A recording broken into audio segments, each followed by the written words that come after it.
dan jangan lupa like-nya, di-like ya. Di-subscribe itu penting, di-subscribe, di-like, di-subscribe. Yang jadi pertanyaan saya, mungkinkah kayak kita di zaman sekarang ini bisa sempurna? Terus bagaimana caranya supaya menjadi sempurna?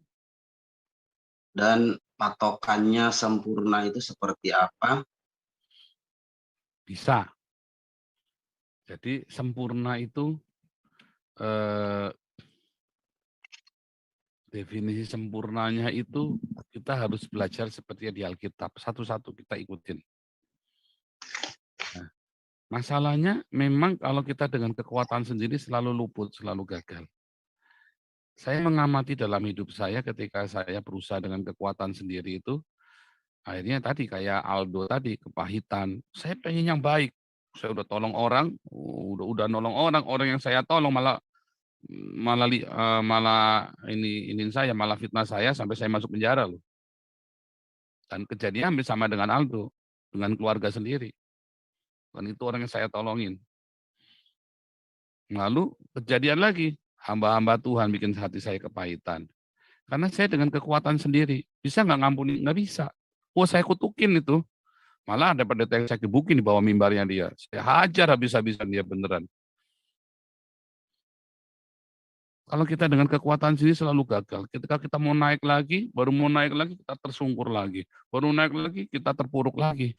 Karena kita dengan kekuatan sendiri. Contohnya, Anda misalnya masturbasi lah contoh lah. Ya kan? Jangan pergi ke Alexis, nggak ada duit, ya kan? Kadang-kadang kita nggak ada duitnya ke Alexis. Nah, 3 juta short time. Masturbasi sambil bayangin perempuan-perempuan nggak jelas.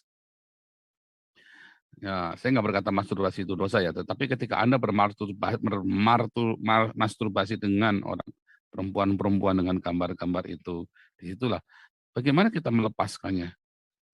Nggak bisa dengan kekuatan sendiri, karena itu natur, ya kan, ada di dalam kita. Lalu bagaimana kita bisa lepas? Bagaimana kita bisa lepas dari kedengkian? Kalau ada orang yang sukses, kita tuh jengkel. Susah kalau ngeliat orang seneng. Seneng kalau ngeliat orang susah. Kata Pak Jenderal kan begitu. Nyatanya iya kan?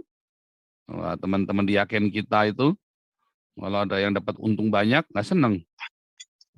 Kalau ada yang ini ruwet, nah, itu kita semua, nggak cuma teman-teman ya kan, saya juga begitu. Kita semua natur, itu natur, ya natur. Kalau ada yang seneng dikit, ada yang iri apa segala macam, karena itu natur kita.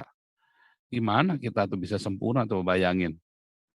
Ya ketika kita hidup dengan Roh Kudus, makanya nggak ada cara lain, hiduplah oleh Roh Kudus, katanya Paulus kan, dengan hikmat dari Tuhan. Paulus berkata, hiduplah oleh Roh. Dan dia sudah mempraktekannya, dan kita akan mempraktekannya juga. Nah ketika saya hidup oleh Roh, apa sih hidup oleh Roh?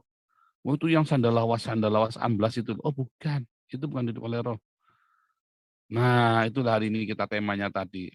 Kalau kita bertemunya dengan Tuhan ilusi, kita nggak bisa. Tapi kalau Anda hidup oleh Roh, apa oleh Roh? Dememra.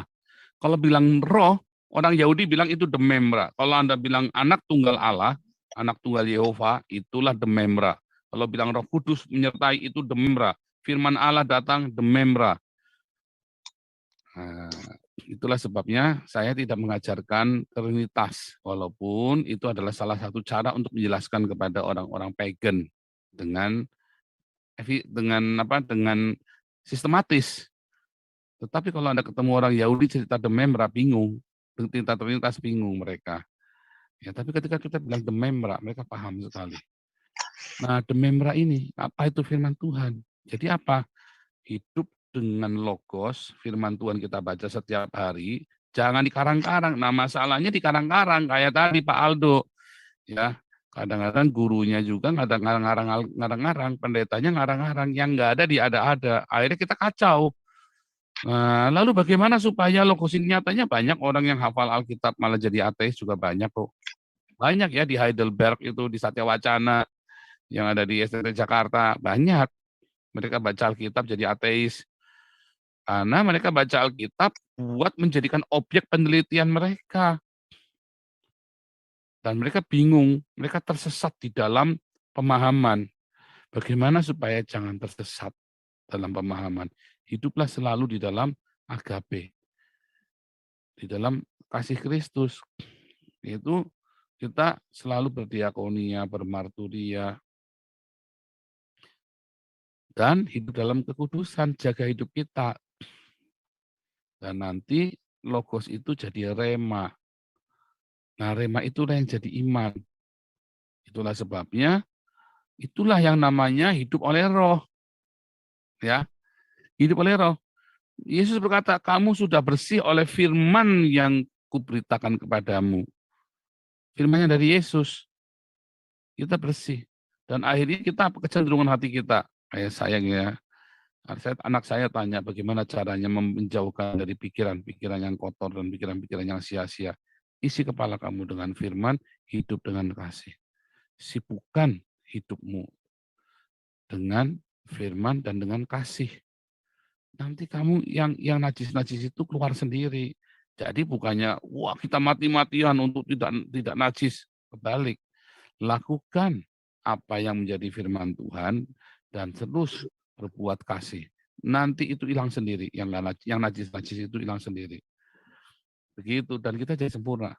Dan kalau itu terjadi perulangan sehari, 2 hari, sebulan, 2 bulan, setahun, 3 tahun, akhirnya kita makin lama menuju kepada kesempurnaan. Sampai kita lupa, kita udah berubah. Jadi manusia baru. Gitu ya, kita jadi manusia baru tiba-tiba. Itu terjadi proses seperti itu. Saya mengamatin ya. Dari saya berusaha dengan kekuatan sendiri sampai saya jadi bisa mungkin untuk menjadi sempurna. Dan itu dalam proses. Yang namanya sempurna itu bukan itu. Yang namanya sempurna itu kita serupa menjadi seperti Kristus. Kayak tadi kan, kesempurnaan dalam Kristus itu apa sih? Hendaklah engkau sempurna seperti Kristus. Ya kan? Ya kan? Dan pengetahuan itu didapat dari mana sih? Ya dari logos yang kita baca dan dari rema.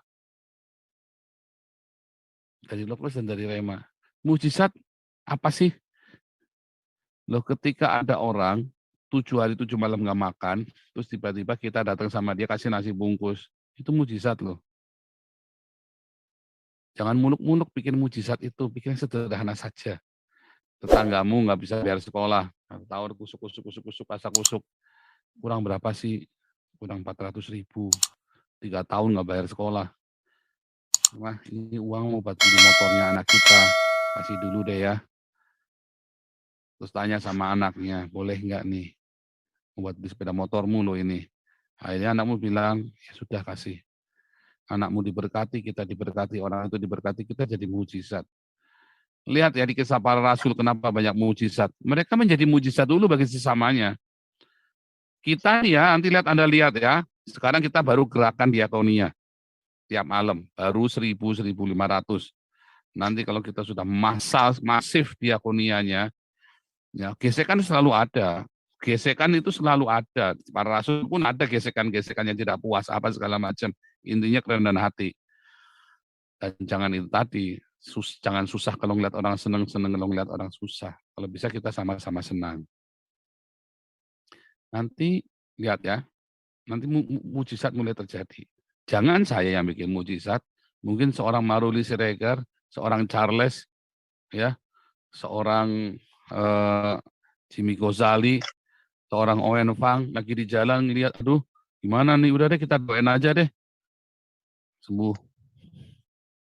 Kalian sendiri lihat Stefanus kan melakukan mujizat, kan diaken kan Stefanus itu yang membagi-bagi makanan, melakukan diaken ini pun banyak melakukan mujizat, ya kan? Itu kesembuhan dari mana? Karena kita sendiri menjadi mujizat bagi sesama kita.